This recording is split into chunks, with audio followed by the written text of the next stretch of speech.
How did taking part in this journey make you feel? How intense was the feeling? It was really pleasurable, actually. It was kind of nice. It made me feel like, reminded me, I used to do a lot of work with early years children, and you always do lots of stuff where they learn through touch, because, like babies, when they're exploring the world through touching.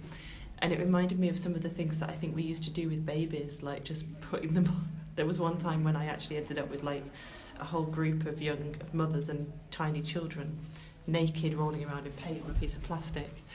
And so it made me feel like I was one of them, like it's feeling things for the first time again, like thinking about them.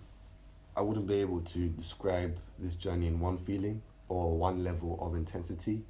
I would say I felt multiple feelings throughout the journey. Some emotions are like curiosity. I felt pleasure. I felt uncomfortable. So it really depends on the section I was on the journey. And in terms of the intensity, again, intensity fluctuated throughout the journey. The journey was good, and it was pretty interesting as I didn't know where and what I was stepping on, and I thought I would fall, but I didn't. How different was the experience of this journey to the other journeys you have taken today? I wasn't in control, and all the other journeys today I've been in control of. So, and it was more contained, and and it was focused, like just on one sensation. I would say this journey differs to the journeys I've taken today in two ways. The first is that I was blindfolded. That means I had no control over the journey. And throughout my journeys today, I wasn't in control. And the second way would be I felt like I was around the world, all around the world within 10 minutes. Also, for example, when I was in the sugar, it felt like sand, like I was on a beach. When my feet were in the water, it felt like I was in the water. And like the rug, the soft rug, it felt like I was at home again. It was not something which I expected, because like walking to uni and class, I know where I'm walking, I know what the ground feels like. But this had many different objects and materials that I was having second thoughts if I should step on it or not, or what it was. On a scale of 1 to 10, how effective was the walk in creating an aesthetic experience for your feet? Actually, it was really effective. And yeah, it was effective. I would straight away rate it a 10 out of 10 because I think the journey did create an aesthetic experience for my feet, but it does depend on how you define aesthetic. If it being aesthetic means it's pleasing, then I would say the aesthetic experience differed throughout the journey. So in the latter parts of the journey, I felt more uncomfortable, so it wasn't aesthetically pleasing, as you said. But on a whole, the experience that you put my feet through wasn't an experience I've ever felt before. So my feet learned from the experience, so it was pleasing. I think the walk was 9 out of 10, as there are some bits of the walk which felt kind of similar as in the clothes, but then it was good because I didn't know where or what I was doing. We do not usually touch or feel with our feet. How did you feel to be restricted to your feet and not the use of your hands? That was fine. It wasn't like... I guess it just takes you back to all the other times when you do feel with your feet, like when you're at the beach or something, and when the sand gets really hot, or you accidentally walk on spiky stones or slimy seaweed, and those things that you find a bit... Well, I really like them. Like, I know other people hate that feeling, but I love, like, sand and goo. Yeah. And actually, I walk around barefooted a lot in the summer. I like go in the garden. I don't mind walking on mud and grass, and so yeah, not different, but kind of not different because also familiar. I would say it was frustrating because personally I'm very used to using my hands, and I enjoy feeling things with my hands. And like I said, I've never been through this journey before. My feet have never experienced this before. So it was kind of frustrating because I believed I couldn't really feel what was really underneath me if I didn't use my hands. So I'd say it's frustrating. However, as the journey progressed, I felt more in tune with my feet, and I felt more of my feet within the short space of 10-15 minutes. I felt something new today. Like usually I use my hands for everything to feel and do all the important stuff. But today I use my feet without looking as well. So it made me feel new stuff in different ways.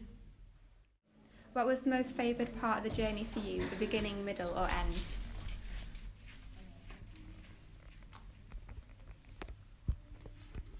Probably the end. Why the end? So no, really, I really like, there was a box of sand somewhere, wasn't there? I really like that. I really like the clay. It was more like individual sensations. But the end with the clay and then the paint, because although I knew I was getting paint all over me, it was really nice. Yeah. Like, yeah. I don't think I can pick a particular part of the journey because each part complemented and helped each part. What I mean by this is the comparison between the textures, kind of the juxtaposition between the textures amplified the effective and the intensity of the textures. So for example, if I was just taken on a rough surface from the beginning to the end, the magnitude of the intensity I don't believe would have taken impact as it did when it's juxtaposed. I think the middle part was interesting as there were like different materials. Did the sensory walk meet your expectations and why?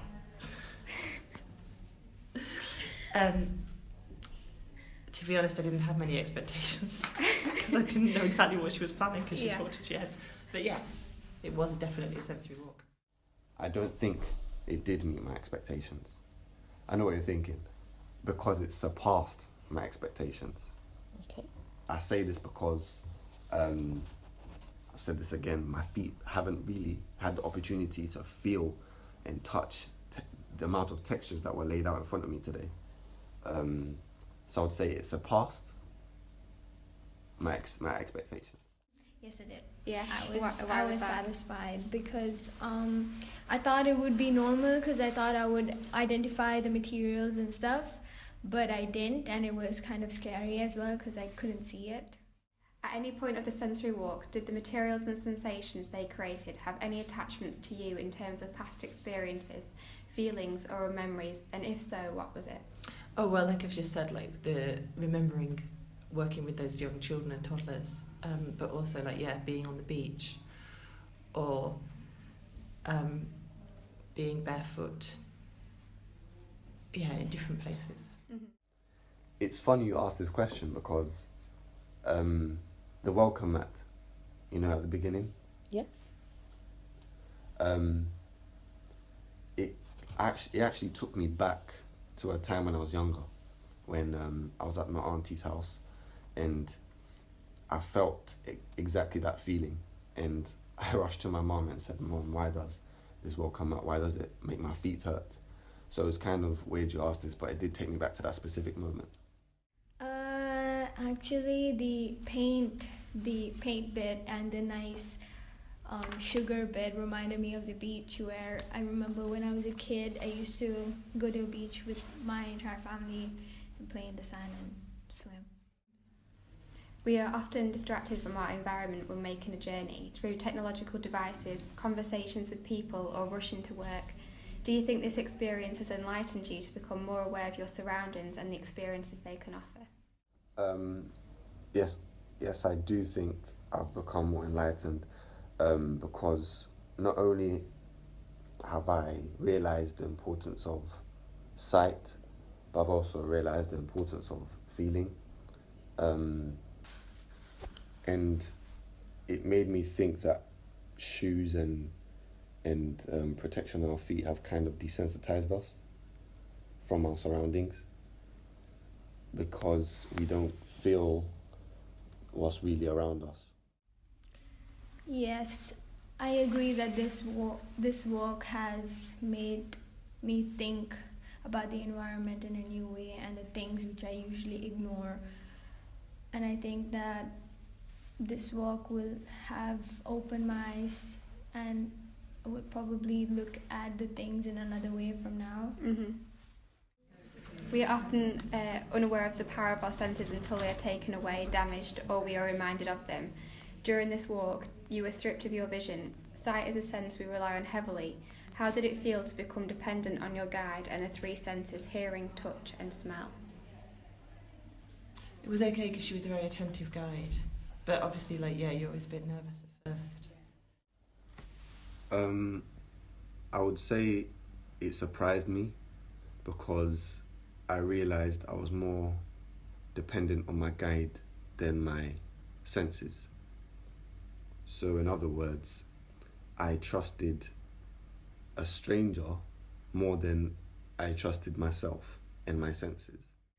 I think since the sight was blocked, I was really dependent on the guide because I couldn't see. I thought I would fall down. I didn't know what was in front of me, if I have to step on it or not. It was pretty a scary walk as well because I usually see everything with sight. Almost everyone does everything with it. But then my sight was restricted and I felt like it was kind of dangerous to proceed. Out of the five senses, taste, touch, hearing, smell and sight, which one would you regard as the most valuable to you and why? Probably sight, because I'm a visual person. Well, I think it's very close, but it would be sight. Simply because when you took my sight, when you put the blindfold over my eyes, from that second, it hit me how important sight was, because you can no longer take care of yourself, you can no longer experience things properly, and a close second would be, I think, touch. I think the sight is the most valuable one because without the sight, mostly you'd be like missing every important part. But like if you have the sight, then you can like visually see and like imagine how an object would feel, even though maybe you can't touch it.